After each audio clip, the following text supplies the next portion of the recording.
Hi అండి, అందరూ ఎలా ఉన్నారు? Welcome back to my YouTube channel Mrs Mahi Kiran. ఈరోజు మనం ఈ వీడియోలో శ్రీరామనవమి స్పెషల్ వడపప్పు అండ్ పానకం 5 నిమిషాలు ఎలా ప్రిపేర్ చేసుకోవాలో చూసేద్దాం రండి.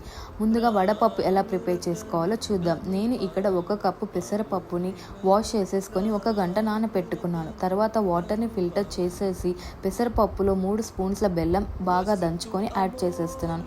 బెల్లం యాడ్ చేసుకున్న తర్వాత దీన్ని బాగా మిక్స్ చేసేసుకోవాలి.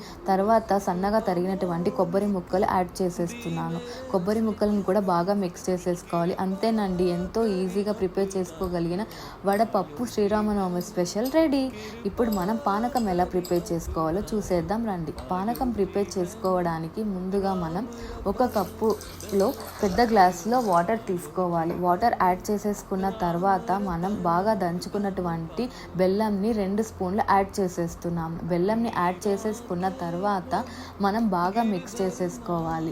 బెల్లం అంతా బాగా కరిగాక మనము ఒకసారి చెక్ చేసేసుకొని స్వీట్ అంతా సరిపోయిందా లేదా అని చూసేసుకొని 2 ఇలాచీలు బాగా దంచుకొని యాడ్ చేసేసుకోవాలి. ఇలాచీలు యాడ్ చేసేసుకున్న తర్వాత 1/2 స్పూన్ మిరియాలు యాడ్ చేసేసుకుంటున్నాం. అంతేనండి, ఇప్పుడు మన పానకం రెడీ. మన శ్రీరామనవమి స్పెషల్ పానకం అండ్ వడపప్పు ఇలా సర్వ్ చేసేసుకున్నాం. ముందుగా అందరికీ శ్రీరామనవమి శుభాకాంక్షలు. ఈ వీడియో మీకు నచ్చినట్లయితే please do like, share and subscribe.